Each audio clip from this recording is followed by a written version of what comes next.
Olá, olá, caríssimos investidores! Estamos aqui para mais um Clube FII Entrevista.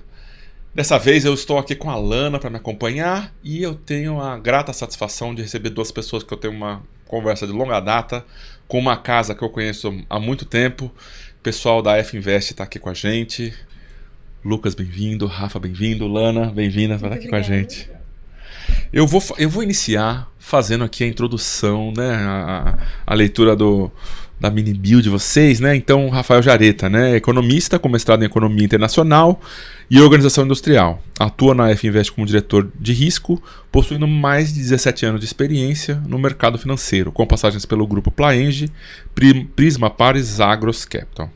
E o Lucas, né? Então aqui, sócio fundador e diretor da gestão de fundos imobiliários da F Invest Real Estate, formado em Direito, essa é nova para mim, pela Universidade, né, pela UFMG, com pós-graduação em Gestão Financeira pela Fundação Dom Cabral. Com mais de 15 anos de experiência, atuou na assessoria jurídica e operação de fusões e aquisições na Araujo Fontes. Eu falei AF, né? Então Araujo Fontes, para quem não sabe, tá? Atuou como gestor financeiro da Pádua Pré-Moldados, empresa do setor de construção civil, e foi por 4 anos sócio-diretor da CF Investimentos, que era uma assessoria. Exatamente. Certo, então, devidamente apresentados todos, né? Fizeram pouca coisa, né? Trabalharam pouco. Né? E tijolo, né? Sim. Tijolo, né? Tijoleiros. Então, bem-vindos, né? Assim, começa falando, acho que um pouco desse lado da assessoria e depois a gente vem para cá, assim, para falar do fundo, da gestão, pensamentos. Legal. Primeiro, vou falar que sou advogado, advogado não praticante. Tá certo. Mas, tirando a brincadeira, a gente lê contrato o dia inteiro. CRI, basicamente, são instrumentos jurídicos. Então, é o que a gente se preocupa bastante. E aí, falando sobre a assessoria financeira, acho que foi uma experiência muito, muito legal, muito interessante de poder estar nessa indústria no início dela, né? Foi a partir de 2014, 2015... que eu atuei nessa área. Assim, já tinha começado antes, né? Mas acho que o grande movimento de crescimento da assessoria financeira foi nessa época. Então, pegar todo aquele início de quais produtos eram distribuídos, essa gama foi aumentando, né? Antes era só ações, depois Tesouro Direto, CDBs, LCIs, LCAs, CRAs, CRIs. Então, todo tipo de emissão, todo tipo de fundo que era criado, né, e distribuído nessas plataformas. Isso focado lá em BH, você ficou... Focado em BH, Felipe. Focado em BH, com uns clientes ali da região, e com um baita desafio de distribuir coisas novas, né, que não eram tão difundidas no mercado como é hoje, né? Acho que através de redes sociais, fóruns, etc. Acho que todo mundo tem um pouco mais de conhecimento dos produtos financeiros. Então foi muito legal isso, e depois poder utilizar um pouco dessa experiência para vender o nosso produto, né? Depois ficamos focados somente na parte imobiliária. Acho que é isso. Maravilha. E você falou um ponto interessante, né? Hoje as pessoas realmente têm muito mais acesso à informação. Você vê isso como algo positivo ou negativo? Porque eu vejo que às vezes chega informação, mas muito deturpada. Então as pessoas têm muito acesso, mas sem ter um filtro de um especialista, por exemplo, de um assessor. Como você vê isso hoje no mercado? Eu acho que é uma situação complexa, né? Mas definitivamente eu acho super positivo que tenha mais informação. Acho que é um momento de maturação mesmo, de depurar essa inundação de informação que o mercado tem. No nosso mercado, fundo imobiliário, vez por outra, surgem informações de todo lado e um pouco desconexas da realidade. Eu acho que é um trabalho que vocês fazem muito. Às vezes no fórum, né, aparecem umas coisas lá do Clube FII, também aparecem umas coisas diferentes. Aparecem e eu acho que assim, opiniões diversas, acho que faz parte do jogo, né? Acho que você comentou que pode ser um problema, a criação ali de uma situação que na verdade não existe, né? Uma informação que na verdade não é verídica. Acho que é só esse ponto, mas assim, definitivamente sou bem a favor de que tenha cada vez mais informação para o investidor poder tomar suas decisões, assim, com certeza. Rafa, e aí? Bem-vindo aí ao programa. Obrigado, Felipe, Lana. Eu acabei nem apresentando a Lana, né? A nossa analista de research. Acho que o pessoal já conhece de cara. Tomara, né, gente? Poxa. Mas diga aí, Rafa, assim, você também da sua experiência pregressa, né? Antes de chegar na FVS já estava também, né, numa gestora, mas conta um pouco pra gente, alguma coisa que você acha relevante aí para as pessoas saberem como é que é a cabeça desse pessoal da FVS. Tá bom, não, obrigado pelo convite, né? Estamos aqui véspera de feriado, com muito prazer. Já saiu o Selic? Já saiu o Selic. E assim, eu particularmente, apesar de ter feito economia, apesar não, né? Eu adoro, né?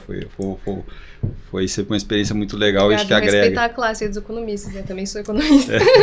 E quando eu fiz o mestrado em Economia Internacional, ninguém olhava muito para o mundo, né? Porque faz bastante tempo até.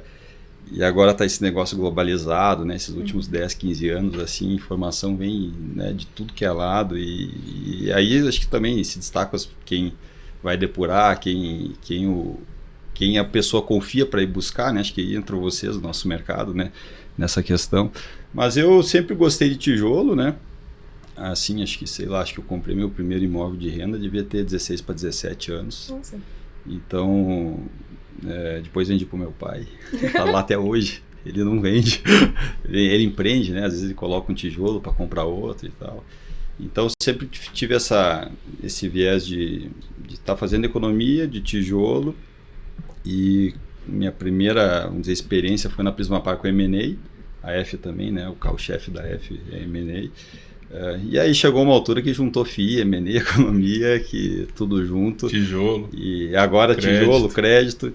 E acho que tudo, até o próprio crédito, a gente sempre fala que se tem um bom projeto de tijolo lá atrás, se está o produto adequado, facilita muito para o negócio desenvolver bem, né? Então, um pouco de cada coisa, mas sempre focado nisso. E depois que você descobre o FII, acho que igual o Rodrigo fala isso de maneira mais né, forte, você acaba que não tem por que ficar tendo um tijolo numa cidade pequena ou né, ficar ali concentradinho. E aí você começa a ver, claro, temos defeitos na nossa indústria também, né, que tem melhorado com o tempo, mas acho que isso é a maravilha da nossa indústria, né? Acho que a grande dificuldade do investidor que está lá na ponta, ele ter esse desbloqueio e dizer assim, eu não sou o dono do apartamento, sou o dono da fração. Depois do momento que ele quebra isso, começa pelo tijolo, depois vai para crédito, vai para os outros. Mas acho que a entrada dele é tijolo sempre, né? Não sei a percepção de vocês. A gente tá num momento que saiu a MP, né? Tá acontecendo tanta coisa, foi na semana passada, né? Na segunda-feira passada, e já saíram diversas interpretações, né? Mas por um outro lado também, a gente está num momento assim que, na minha visão, né, a possibilidade de fazer gestão de recursos com tecnologia, com ferramentas, de um lado, vamos dizer assim, né, estão querendo dificultar, né, o nosso trabalho, mas tem tantas outras coisas facilitando, né? E a gente já fez 2 lives na semana passada falando da MP, então, assim, eu não vou me estender por hoje, tá? Não vamos aqui entrar nela necessariamente, mas se vocês quiserem comentar, fica à vontade. Assunto tão agradável. Né? Mas assim, eu queria ver com vocês, né, que a gente já teve essa conversa mais de uma vez, né? Então trazer essa conversa para dentro do Clube FII Entrevista. O quanto que vocês veem que a tecnologia está ajudando vocês, o quanto que vocês usam a tecnologia hoje e o quanto que vocês usam para se diferenciar de outra gestão, mas mesmo da própria gestão de 2, 3 anos atrás, de vocês, o quanto que vocês já estão usando ferramentas hoje que facilitam o dia a dia de vocês e sobra tempo para gastar tempo com as coisas que importam. Eu acho que usar a tecnologia é um trabalho diário de esforço, de disciplina para usar, porque no início, para usar, e a gente percebe isso, qualquer novidade, ele é mais difícil do que a rotina que você já está acostumado a fazer. Então você vai gastar mais tempo para aprender a pedir para o prompt, para aprender todo esse processo, e muitas vezes a gente fica pelo caminho, né? Nesse processo de aprendizado, que é difícil.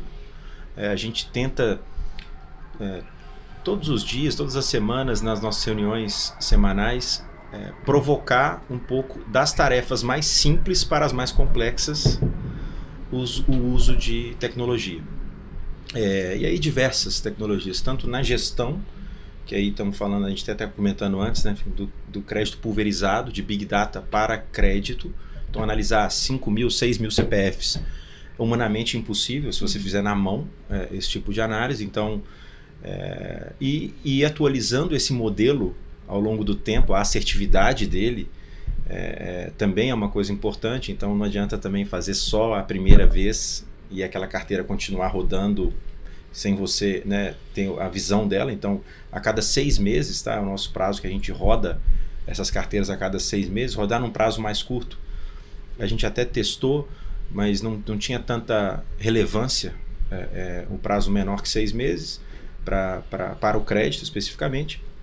E sobre tarefas de rotina, né, coisas bestas, Felipe, assim, não estamos falando de coisa muito, muito sofisticada, mas compilação de dados, de tabelas, de pegar informações com menos atrito nos locais. Então, desde APIs, desde coisas simples até o uso de IA.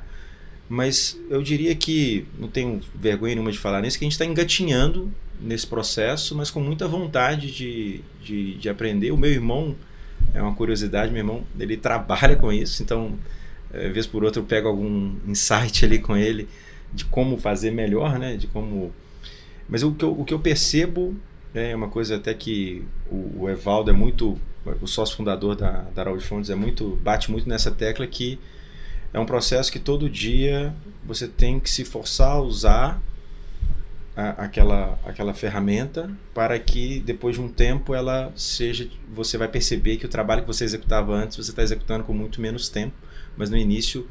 E melhor, né? E melhor. Que é o caso do CR Data lá que a gente usa. Exatamente. Que aí, antigamente, vamos procurar o CRI, fulano de tal. Quem tem esse CRI? É uma informação relevante para a gente. Quem são os crisistas que estão ali? Como eles estão votando nas assembleias? Quais assembleias tiveram? Quais comunicados? É um gestor que tem já e a cabeça é parecida, então você liga para ele, tira alguma dúvida. Mas antes não tinha como... Até assim, tinha, mas perdia um tempo ali pesquisando. Quanto está sendo tradeado de fato, né? E já era uma informação já mais difícil. E para nós nesse mundo facilitou bastante, né, essa questão. Mas de fato tem que... o próprio... O que você conhece lá, o Rafael, né, que a gente sempre olhava as carteiras, que a gente tem que ver essas carteiras de pulverizado de maneira mais precisa, né? E a gente bateu em várias empresas e tal, para tentar modelar isso pro CRI, né? Pro fluxo do CRI e tal. E até uma história curiosa, o Rafael mora em Paris, né? E eu tava de férias, a gente pegou um avião, decolou, voou 3 horas, deu uma pane lá, voltou para Paris. Eu com meu filho de 2 anos e tal, 6 horas ali naquela tensão, né? Tudo ligado. Aí pousou lá, não sei quando é que vai sair e tal, vai pro hotel, Deus disse, agora eu vou conhecer o Rafael e vou ver o que ele tem, né? Porque a gente não tinha contratado ainda. Eu, não, você vai marcar uma reunião aqui, a gente faz em seguida, né? A gente foi visitar os gestores dos Estados Unidos, também tá de férias. Aí conhecemos e fomos, um processo de aprendizado mútuo, né? Porque ele tinha um negócio que a gente precisava calibrar também, né? E era a gente mais está até hoje calibrando. Né? Mas era um modelo voltado para incorporadora e repasse, não necessariamente para um modelo de crédito. Então a gente foi refinando juntos aquele modelo, a assertividade dele para crédito. Então a gente monitorava no início, mensalmente, o que o modelo tinha dado de... O que vai... Assim, para resumir, né, o que ele gospe, assim, né? Às vezes assim, você tem um saldo devedor lá de, sei lá, 50. O behavior histórico dessa carteira, ele bate em todos os birôs de crédito e tal, vai dizer, a probabilidade dele pagar nessa taxa, você tem que fazer um cheque de no máximo 25. Mais ou menos assim. E a gente tinha outro cálculo lá, né? Sem essa precisão. E ele dá o behavior mensal. O que está previsto receber naquele mês. E aí ele tem uma assertividade assim, vamos dizer, até espantosa do behavior de recebimento. Primeiro ano é quase perfeito. E por extrato, né? Ele estratifica essa carteira em uns 8 níveis, de A a C3. Então ele vai ali, tem B1, B2, enfim, ele vai ali estratificando aquela carteira, e o behavior é muito... E aí, assim, na prática falando, né? Se você for olhar as carteiras de Prosoluto, a gente foi um dos primeiros a comprar, ninguém gostava. Prosoluto é um negócio, hoje todo mundo compra, você vê CRI de 300 milhões de Prosoluto, se olhar na nossa carteira, tem lá um dos primeiros a ter, assim, não estou dizendo que fomos os primeiros, mas muito em função disso, assim, de a gente conseguir fazer a leitura mais correta. Lá atrás, eu vou contar um bastidor aqui, uma história curiosa. Lá em 2021, falar de Prosoluto lá dentro era proibido. Quase um xingamento. Quase um xingamento. Como assim? Vai fazer um crédito sem AF? Que lembra de 2008, né? O CDS lá Prime. E realmente, né? É muito próximo, né? Tem sentido disso. Sim. Tem sentido Claro que lá reempacotado. Tem bastante sentido nisso. E aí foi uma provocação de um conhecido, de um amigo de BH, o Ricardo, que era muito amigo do outro Ricardo, da Direcional. E ele me provocou, olha, eu tenho um CRI aqui e não me xingue, de Prosoluto. Aí eu falei, não, Ricardo... Pô, mas ele, cara, você tem que ver o estudo que eu fiz. Ele falou, demorei 6 meses, veja com carinho. Aí realmente veio assim, eu demorei uma semana para digerir. Estudo estatístico, estudo matemático, estudo muito sério que ele fez, o mérito dele. E ele falou, olha, isso é um crédito estatístico, aqui nós temos o behavior ali do CRI da Direcional dos últimos 12 anos, por região, estratificado, por renda, por tudo, todos os comportamentos. E a gente está colocando aqui uma gordura estrondosa na operação para testar. Né? Porque a gente sabe do preconceito. E aí foi essa primeira operação que a gente comprou na época. Se eu não me engano, era um pré de 10% com a Selic a 2%. E era maravilhoso. Era um CDI mais 4 na curva ali, na duration do pré. Mas era um negócio maravilhoso. Todo mundo falava, por que vocês não compraram 30% do fundo nisso? Depois viu que o negócio... Né? Depois virou rápido. Os 10% não eram nada, né? Depois a gente ficou com o quequereco disso na carteira, que era até abaixo da Selic. Mas foi um aprendizado. E a gente gosta muito de acompanhar todos os meses e ver o que está acontecendo e ver o que a gente acertou e o que a gente errou nas nossas estimativas, para de fato nas próximas melhorar. Então assim, tem muita operação também, assim, o mercado é muito eufórico, né? Aí depois quando vira uma moda, aí a gordura que antes existia começa... E o salário? Também tem que tomar cuidado, porque tudo que vira uma tendência é oferta e demanda. Vamos fazer o contrário disso agora, né? O outro lado, assim, esse a gente entendeu e andou e até hoje faz, né? E compra e... O outro lado que a gente não conseguiu, aí a gente não sabe se é bom ou não, que é a multipropriedade. A gente não, na época, estudou e não conseguiu estar assim, confortável no nosso perfil. Não estou dizendo que é bom ou é ruim. Então também tem muito disso da competência dos gestores, né? Assim, tem coisa que você está mais confortável, tem coisa que você não tem tanta competência e tem que saber o limite, né? Para onde você vai no fim do dia. Era um assunto que... de fato, a gente não conseguia entender profundamente, e cada vez que você buscava uma informação, ela vinha contradizendo outra que você tinha escutado uma semana antes. Então, assim, esse tipo de situação deixa, querendo ou não, a gente desconfortável, e por isso, mas assim, nunca deixamos de receber nenhum material. Assim, isso aqui é palavrão dentro da gestora, não vamos receber. Não, pode mandar. O mercado vai melhorando por si só, né? Assim, ele vai se adequando. Assim. Isso é bem interessante, até porque assim, nós no lado do research, né, tem 2 segmentos principalmente que sempre chamam muita atenção, né? Loteamento e multipropriedade. Se o fundo tem isso, a gente sempre tem que olhar com muita atenção, né? Sim. E tem gestores que falam, olha, eu não invisto nesses segmentos questão da gestora, né? Não olho esse tipo de operação, para mim, não vale a pena. É legal que vocês recebem esse tipo de operação, até vocês têm um loteamento na carteira de vocês, um percentual, né? Então, multipropriedade também, chegar uma operação boa, independentemente do segmento, vocês também entrariam. Eu assim, para deixar bem claro, assim, nenhuma nunca chegou perto de ser boa. Então, assim, a probabilidade, eu não vou dizer nunca vamos ter isso na carteira, mas a probabilidade é muito baixa. Porque nenhuma chegou até nós, pode existir outras, claro, mas nenhuma chegou até nós com uma confiabilidade, assim, com uma segurança. Que passasse no comitê. Que passasse no primeiro crivo. Isso aqui faz sentido, né? Assim, tu olha assim, rápido, já não passa no Meio faz assim. sentido. Sabe assim, vamos... Já, no primeiro filtro ali já não fazia tanto. O loteamento que a gente tem em carteira é uma carteira de 43 milhões AVP para um saldo devedor de 9.800. E uma taxa também adequada, é um IPCA mais 10,5. Não é uma... Também, assim, quem tem uma ótima carteira dessa não vai topar uma taxa, exato, né? Ali tudo uma...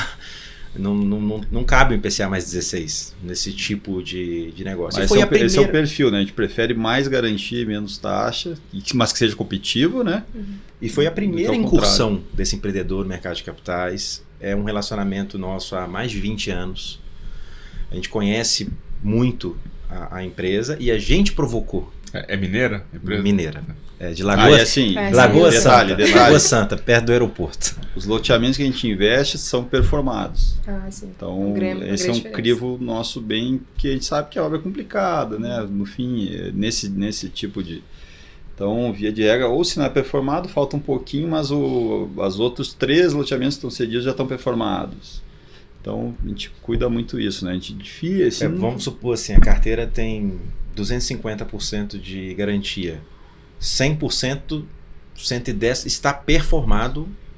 Os outros faltam 20% de obra, mas aí nós estamos falando do plus. Não é que do início, assim. Então, como o caso da FGR, que a gente tem em carteira, que é um CRI bastante conhecido, todos têm, uma excelente empresa, que não é bem um loteamento, porque é um condomínio de casas, na verdade. É uma vila, né? É uma vila. É uma vila em Goiânia. E a empresa é extremamente dominante na região, uma carteira enorme. Constrói há 50 anos, isso é uma coisa que a gente se preocupa, né? E vai investir no sonho de alguém, não posso sonhar, né? A gente pega alguém que assim, faça o tijolo bem feito. Numa região, um vetor de crescimento ali da cidade. Fomos lá ver os empreendimentos e com um feedback dos compradores excepcional e talvez assim, a melhor carteira que a gente já viu de pulverizado, né? Assim, mercado, e assim, quando tem distrato, ele vende em... Olha, vou chutar alto, 60 dias ele consegue. De fato, você sabe como é que é a história, né? O distrato eu vou vender mais caro, só que o vender não acontece às vezes, né? A gente fez um estudo. Nesse caso acontece. A gente fez um estudo, nesse caso, de fato, a gente comparou os preços vendidos dos que foram distratados vis-a-vis o preço de venda e o prazo que ele vendeu. Assim, um ganho... Não vamos fazer muita propaganda, senão daqui a pouco, né, vem os grandes aí, a gente é pequena ainda, leva tudo, como já aconteceu várias vezes. Vamos fazer dos devedores. Tá certo. Vamos falar sem falar o nome dos devedores. Agora Aí vem o grande assim, eu faço um cheque de 200, 300 aqui, e aí nós ficamos sem. Acontece. É isso aí. Mas eu falei da gente, né, possivelmente falar de temas mais macro, mas eu quero me aprofundar um pouco em um tema do que vocês falaram agora há pouco. Tá bom. Tá? A Lana trouxe o tema, né, do loteamento e do multipropriedade.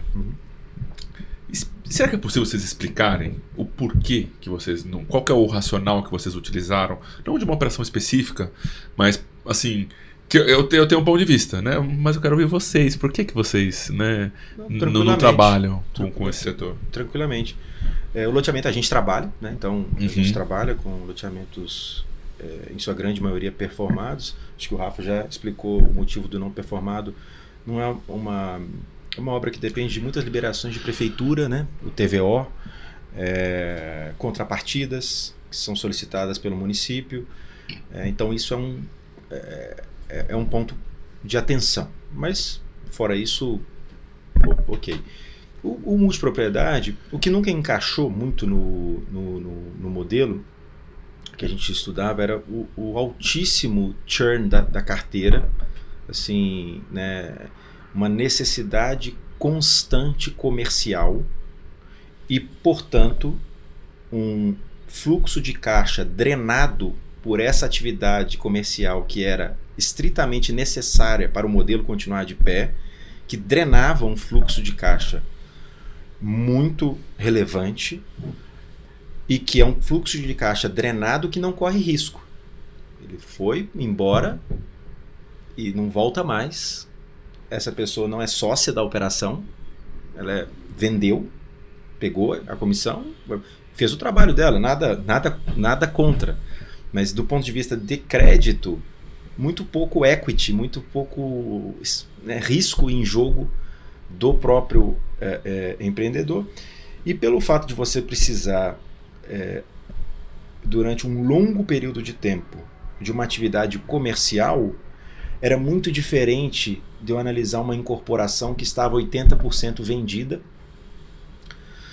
do que um multipropriedade 80% vendida, que eu teria que vender esses 80% de novo em questão de 6 meses. O incorporação vertical, tudo bem, eu posso ter 1, 2, 3 distratos, mas eu não vou ter todo o distrato inteiro e eu ter que revender aquilo. E aí a gente ficava muito exposto ao ciclo de mercado. Se eu tenho que sempre estar vendendo, invariavelmente eu vou pegar um ciclo ruim. Porque os ciclos existem. E aí, se eu estou num ciclo bom e daqui quanto tempo que eu não sei, vai existir um ciclo ruim que eu sei que vai, e essa atividade comercial ela não para nem no ciclo bom, ela não cessa. Em um determinado momento, essa atividade comercial vai ter que existir num ciclo ruim. E aí? Como vai ser essa situação?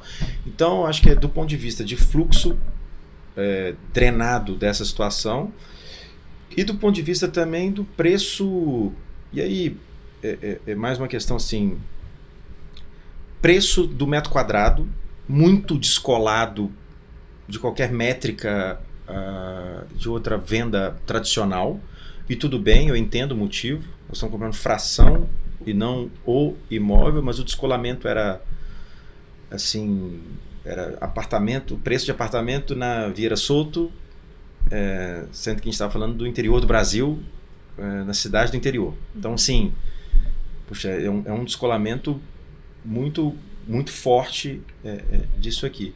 Então, acho que são esses os grandes motivos que o modelo nosso não ficava de pé. Mas, de novo, talvez a gente não entendeu direito. Você que digo, às vezes, ou seja... Vamos ser... Gostei da humildade. Assim, sendo...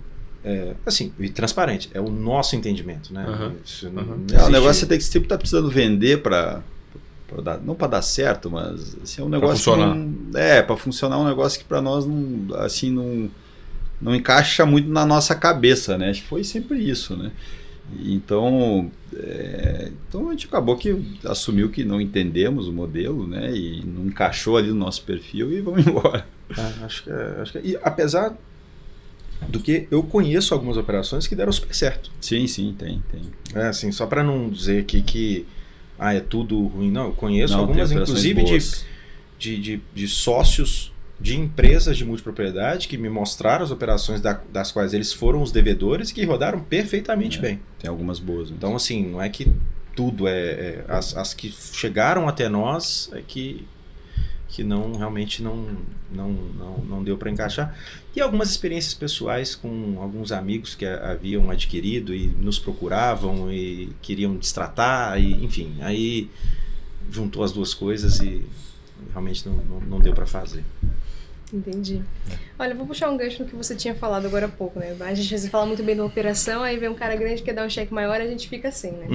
E vocês hoje não são, assim, a maior gestora do mercado, né? São uma gestora relativamente longe pequena. disso. Longe disso, né? Mas Mas desde o começo, o fundo não é tão antigo, né? A FHI foi lançado em 2021, né? 4 anos aí, um pouco. 4 anos aí de histórico. Não é um histórico assim tão longo, né? Mas vocês já começaram com o fundo muito bem, né? Até comentei um pouco antes da gente começar, a gente colocou o fundo na carteira em 2022 e não tiramos ele até hoje, assim. Então o fundo tinha um pouco mais de um ano de histórico ali. Sim. E desde o começo a gente viu muita qualidade. Então eu quero saber de vocês como vocês têm se provado nesse mercado, porque eu vejo que tem pessoas que veem, assim, o histórico de gestão é muito importante, mas um fundo recente, mesmo assim, já conseguindo se provar no mercado e trazer recomendações, trazer novos cotistas, como vocês têm se provado no mercado a qualidade de vocês? Legal. Obrigado por estarmos na carteira, né? Pela confiança. Apesar de ter 4 anos, acho que pro tamanho da indústria, a janela que a gente pegou, acho que a gente pegou umas janelas ali fora 2014, 15, acho que uma das mais difíceis essas 4 anos, né? Teve guerra na Ucrânia, agora está tendo outras guerras, teve o PowerPoint do Paulo Guedes, teve Covid. Bem na minha vez, né? Teve tributação de novo, tributo de um lado, diminui lastro. Teve de tudo um pouco, né? Então eu acho que foram 4 anos bem assim, não vou dizer contratese, mas de mercado mais macro, assim, muito turbulento. E a gente nunca se preocupou, acho que quando a gente montou a sociedade lá atrás, a gente sempre se preocupou em fazer o melhor trabalho para o nosso cotista, né?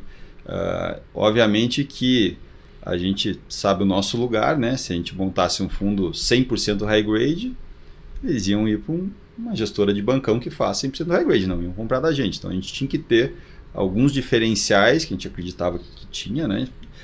Para ser um fundo que fosse competitivo, mas que, sobretudo, não colocasse em risco o patrimônio do cotista. Sempre foi um lema nosso lá, quando alguém, né, entra o estagiário, entra alguém que vai trabalhar, assim, em primeiro lugar é não perder dinheiro, né? Segundo ter uma estrutura competitiva para a gente continuar sendo competitivo. Mas assim, não tem eu até comentei esses dias, não tem uma bala de prata assim, né? É isso assim ou é aquilo, para a gente ter uma performance boa nesses 4 anos, né? Acho que é um monte de coisa. A equipe é alinhada, a gente está alinhado, a gente tem um custo baixo que faz a gestora ser rentável, né? Todo mundo assim está de certa forma bem resolvido sempre. Não ter pressa para crescer, não crescer a qualquer custo, não fazer coisas que também é uma premissa nossa. A gente só faz coisas pro fundo que faremos na física. Mas isso tudo para nós é muito simples e muito básico. Mas quando a gente fala para os outros, parece que encanta, assim, né? Então, a gente só acha que está fazendo certo, assim, né? No fim do dia, vamos fazendo o melhor para o nosso cotista, da melhor forma, não tomando muito risco, mas sendo competitivo. Então, são várias coisinhas. Uma coisa que a gente se preocupava muito no começo, que hoje está muito bom, é o acompanhamento das operações. Você pediu uma operação lá, a gente tem, assim, na mão mesmo. A gente tem comitê de acompanhamento toda semana. É um negócio que às vezes um gestor não gosta de fazer, que é um negócio muito chato, porque você fica 2, 3 horas olhando detalhe por detalhe, número por número. A gente faz não vou dizer com o maior prazer do mundo, mas tem que fazer, assim, né? Não é tudo prazeroso de tudo que a gente faz, né? Mas tem coisa que tem que fazer, assim, é a questão fiduciária. Então não tem uma bala de prata. Eu acho que no fim do dia tentar entregar um trabalho seguro com retorno adequado. E tá todo mundo bem alinhado nisso, né? Não sei se o Lucas acha que... Eu acho que culturalmente isso é bem entranhado e não tem espaço para outro tipo de pensamento no quesito o nosso patrão, cliente é o cotista. Não tem espaço para qualquer pensamento divergente desse. E isso facilita muito o trabalho, porque aí você tá ali, todo mundo está pensando na mesma direção. Então, é claro que a gente quer ganhar dinheiro, a gente é remunerado pela taxa de gestão, né? A gente quer crescer, mas isso a gente tem assim, total consciência que está em segundo plano. Primeiro plano é o que a gente se comprometeu a fazer no fundo, que é entregar um bom resultado para o cotista.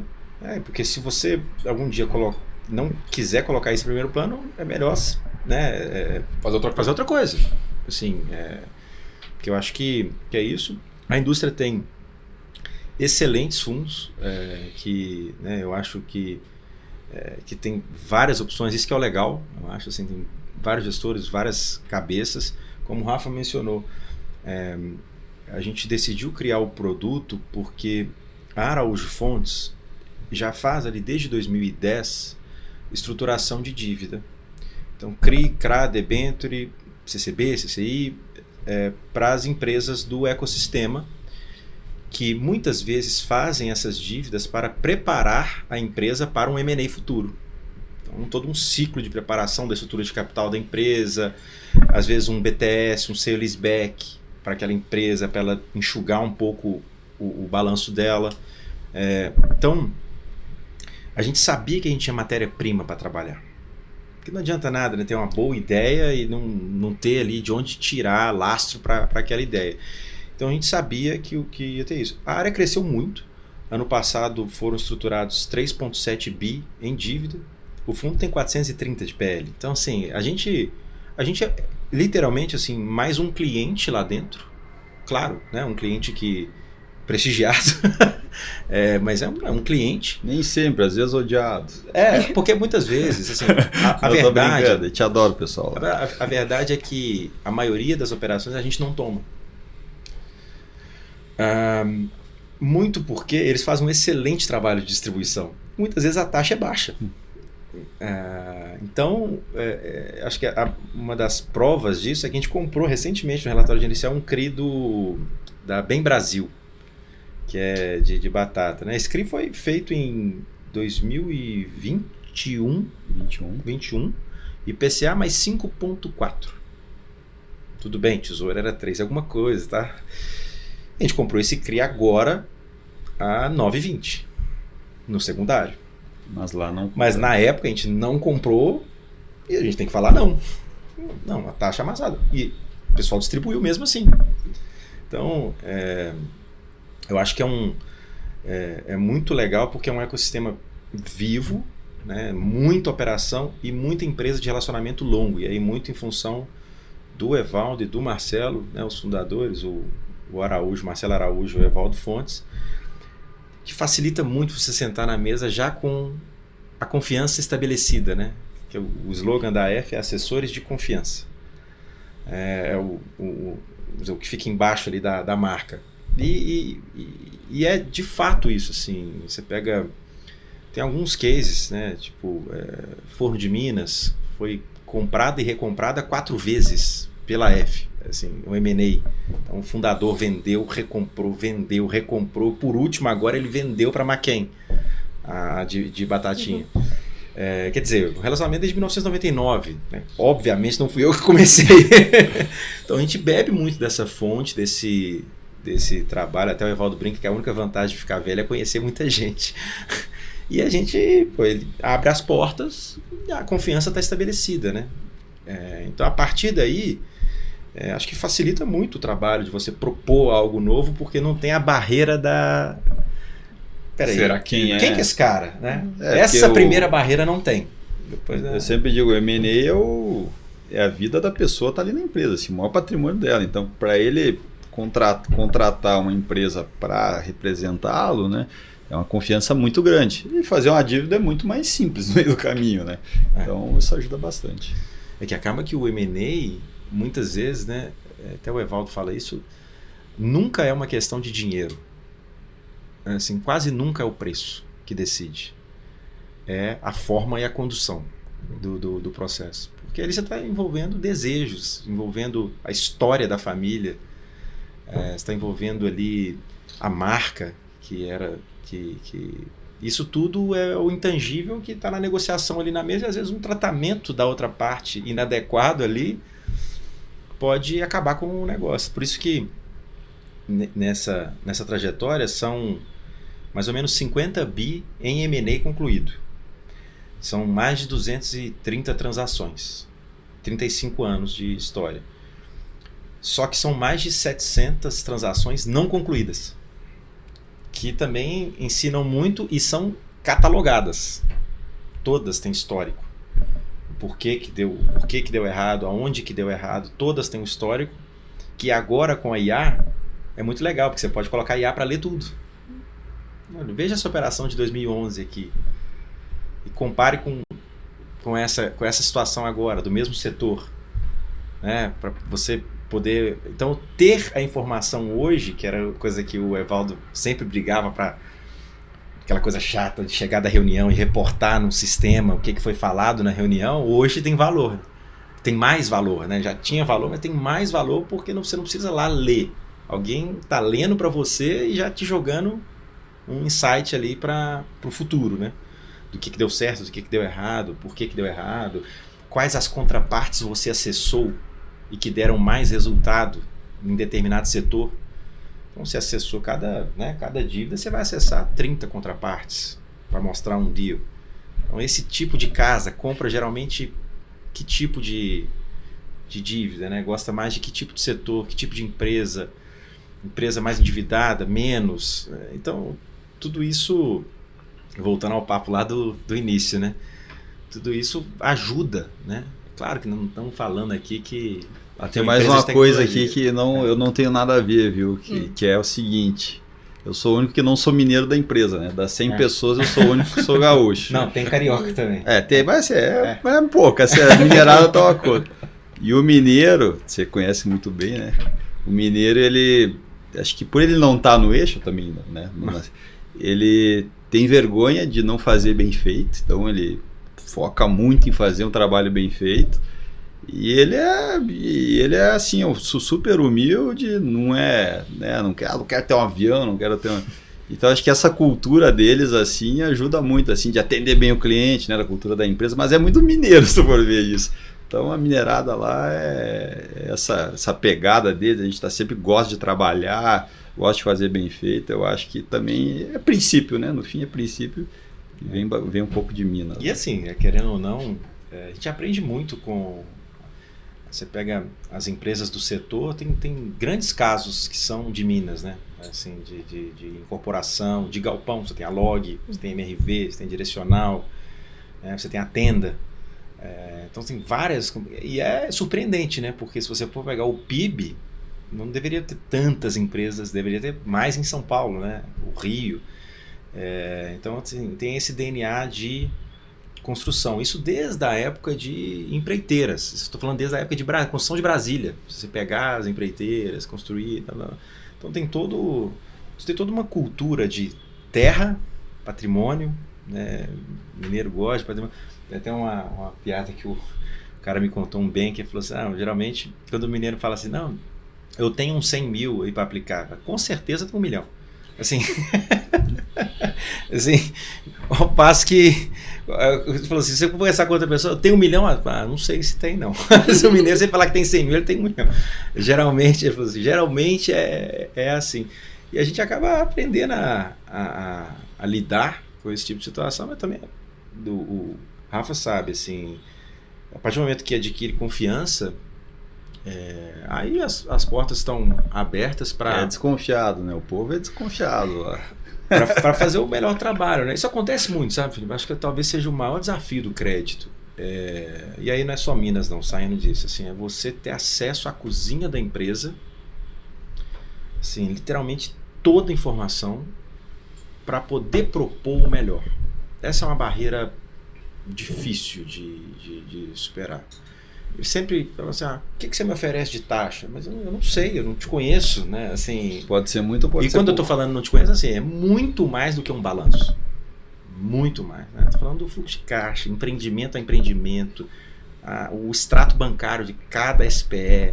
Estamos falando assim, da operação mesmo da companhia, que o balanço é uma foto ali de 31 de dezembro que... Sei lá como foi feita essa foto. Sei lá como foi feita essa foto. E mesmo que esteja tudo perfeito, ela só é uma foto também. A gente gosta de ver o vídeo. O vídeo. Não, e daqui pra frente, né? Pô, mas o que você está fazendo agora? Quais obras estão em andamento? E outra, o setor esse, você não tem como dizer que acompanhar um trimestre e dizer que a empresa é boa ou ruim, né? Como o mercado financeiro quer todo trimestre ficar com... Não tem como dizer. No ano... um pouquinho melhor, mas é difícil, né? Então, a confiança, conhecer o histórico é muito importante, né? Agora, semana passada, eu fui para Santa Catarina aproveitei visitar algumas corporações, assim, tem gente aqui que tirou CNPJ, está construindo 10 edifícios, nunca construiu e não entregou nenhum até agora. Então, e tem dívida no mercado. Até nem sei quem é, nem perguntei quem é, porque ele falou. Então, a gente preocupa muito isso com o histórico, né? Da pessoa, sabe o que está fazendo, né? Já fez, já entregou e tal.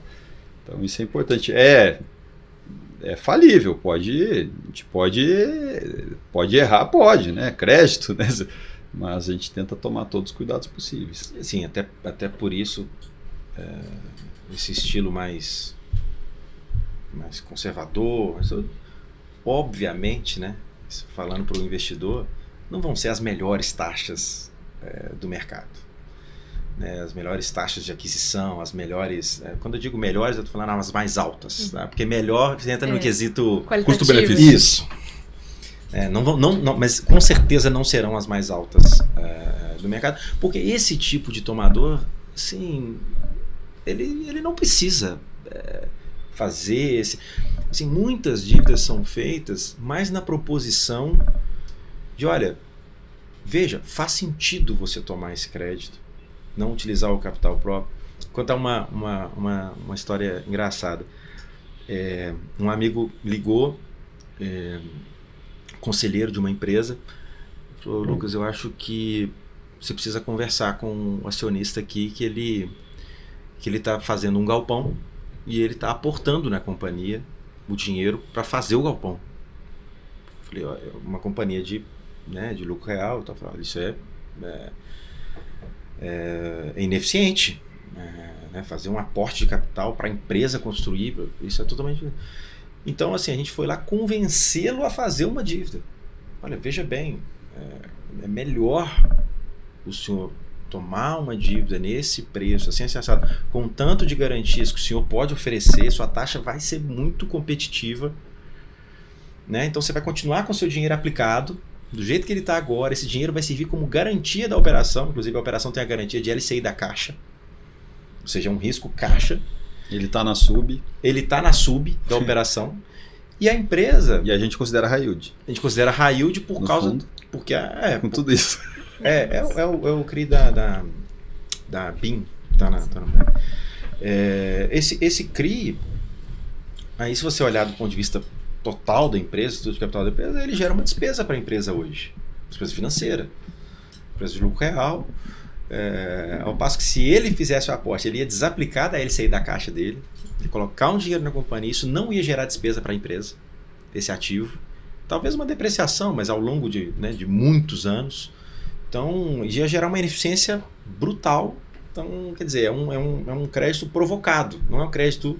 literalmente, ele não precisava de nenhum recurso de terceiro. A gente teve que convencê-lo a tomar um recurso. Agora, é óbvio, existe outro caso. O cara realmente precisa do recurso. Mas, sei lá, ele colocou 20%, 30% da aquisição. Ele está subordinado, de fato. Até escutei um outro podcast que você fez, né? Que é a subordinação de fato, né? O devedor tem o recurso em risco, né? Isso na nossa visão, é super positivo, né? Um baita de um alinhamento. Então, assim, tem de todo caso, mas, assim, de fato não vão ser as taxas mais altas, né? Para voltar no gancho aqui, não serão. Vocês dois falaram de uma coisa que eu queria trazer à tona, né? O tal do crescimento, né? Então, primeiro atendimento ao cliente da melhor maneira e, na sequência, o crescimento quando for possível, né? E eu até comentei antes de iniciar a live, né? Que eu ia falar um pouco disso, né? Que a gente acompanha o fórum, né? Então a gente vê lá, né, o nível de insatisfação, põe o sentimento ali, né? Tem a IA. Então, o de vocês tá verdinho, assim, vamos dizer, tá? Tá bom. Que bom. Mas o que eu observo também, assim, né? A gente acompanha também as notícias, né? E tem visto inúmeras fusões e aquisições, né? Mais aquisições das grandes tentando comprar as pequenas, né? Isso. E eu também tenho falado, né? Assim, isso é um movimento que vai continuar por um período ainda, né? Enquanto não tiver um momento bom de captação, né? É natural. É uma forma de crescimento. É uma forma de crescimento inorgânico, né? E aquisição. Qual que é a visão de vocês? Como é que vocês estão vendo esse assunto? Assim, não quero nenhum spoiler. É uma pergunta que me veio que vocês dois falaram do tema crescimento, né? Ah, sim. Então eu quis aproveitar. É algo que a gente sempre olha para estar do lado do buy side, de comprar. Posso só fazer uma Claro. coisa? Porque vocês, como a F Real Estate, não são tão grandes. Não. Mas como a F são gigantes. Né? Gigantes não, mas tem um tamanho... Isso, tá bom, pronto. Ó o mineiro aí. Então, assim, eu tô trazendo o assunto não só vendo de vocês serem comprados, tá? Tô trazendo o assunto. Tá? Sim. Não, é uma provocação que o Evaldo coloca nas reuniões de conselho. A gente já fez propostas, né, para dar spoiler aqui, Pronto. já fizemos propostas, sim. Por um detalhe ou outro, não aconteceu, que eu acho que é o normal, acho que a grande maioria das propostas não saem. Mas eu acho que está tendo um número muito grande de propostas e vários negócios saindo. Eu concordo com você, Felipe, que as empresas têm metas de crescimento e se essa é a maneira de crescer, tudo bem. A gente acha que é do jogo.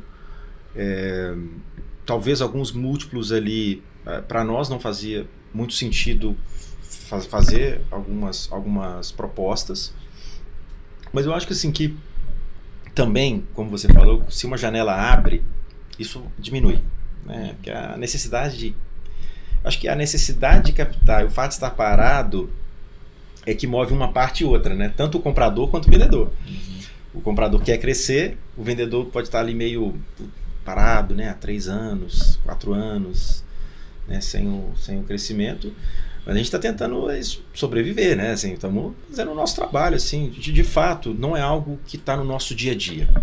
Tá? Assim, uma vez por mês tem uma reunião de conselho, esse tema é debatido. Olha, tem, né, esse caso aqui, vamos analisar esse caso. E aí alguns já chegaram a evoluir para proposta, mas não é algo do nosso dia a dia. Assim, no dia a dia, a preocupação é zero com esse tema. Obviamente já fomos abordados diversas vezes. A gente conhece todo mundo e a gente sabe quem são os players, né?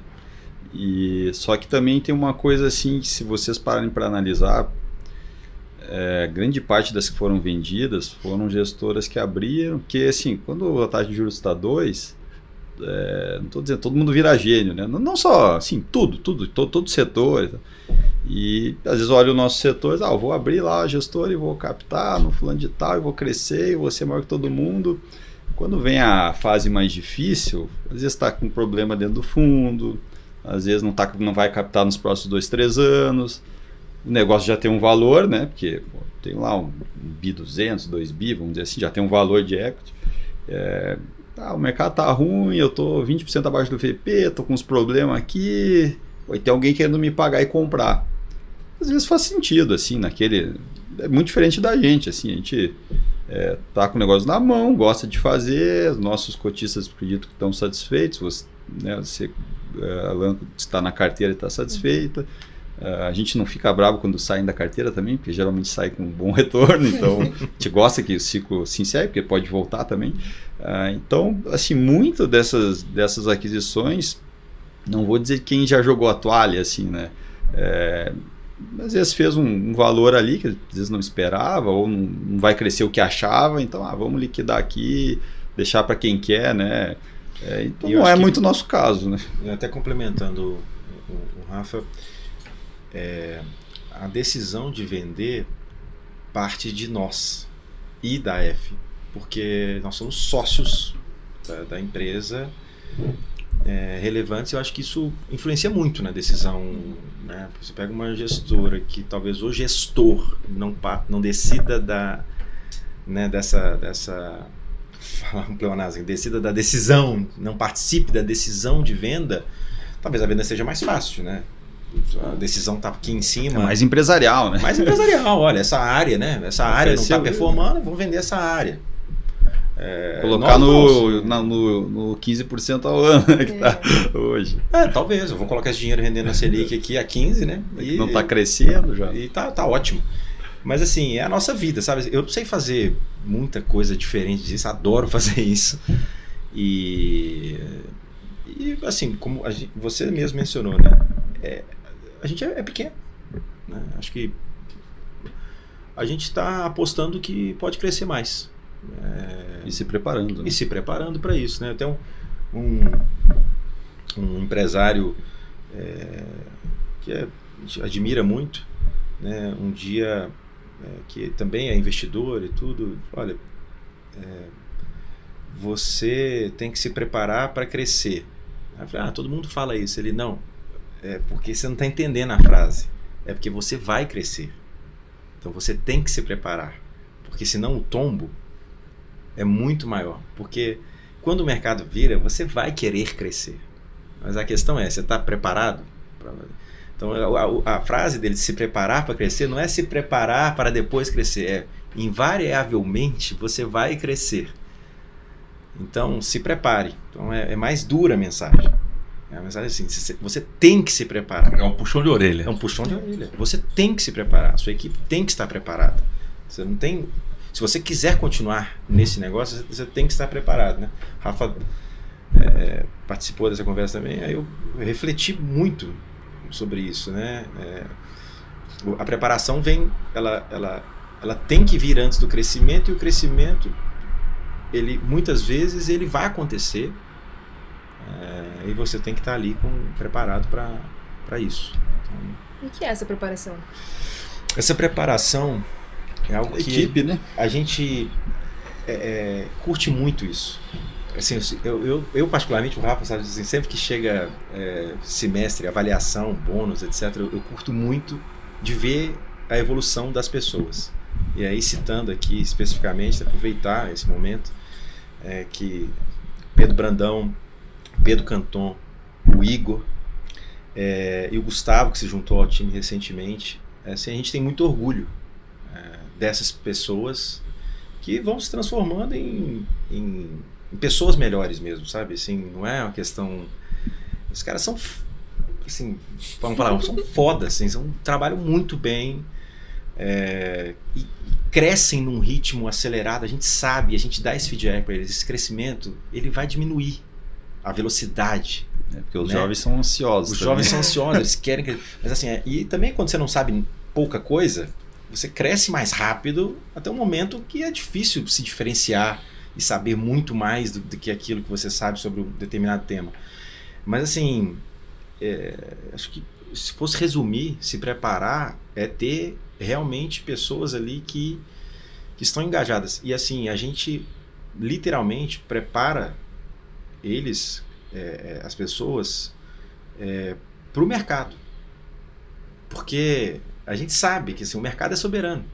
Se algum dia uma pessoa quiser sair, quiser fazer uma outra experiência, assim, está totalmente fora do nosso controle. A única coisa que está no nosso controle é poder passar o melhor conhecimento, a melhor experiência, na nossa opinião, para aquela pessoa. Poder gratificá-lo monetariamente, financeiramente, no que a gente pode. A gente é muito transparente com relação a contas da gestora. Todo mundo sabe. E é muito fácil também, né? Todo mundo que sabe usar uma continha de taxa de gestão ali, menos imposto, menos aluguel, chega no lucro líquido. Sabe? Então, é uma relação de muita confiança e é muito legal. Acho que talvez seja a parte mais legal. Ver a evolução do time e das discussões. Tudo aberto, né, nos comitês. Tudo aberto, todo mundo opina. É claro que na hora do voto, eu falo, vocês não votam por um motivo simples, porque a responsabilidade dessa alocação é minha e do Rafael.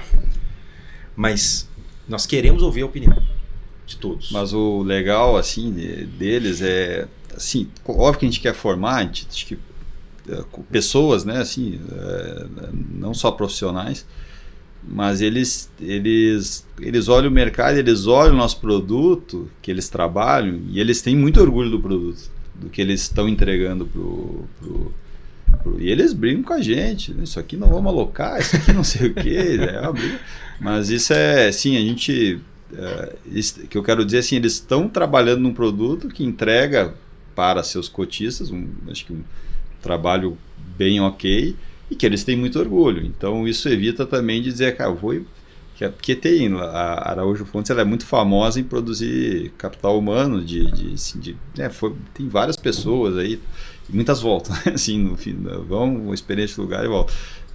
Então, para nós tá sempre um produto bem visto, também uma forma de poder ter esperança de crescer de manter essa equipe, né? E eles saber que estão num lugar muito bom, muito bem visto, né?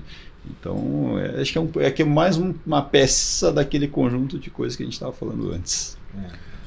O papo, quando é bom, ele voa, já foi 1 hora. Nossa. Olha que coisa. Que coisa, né?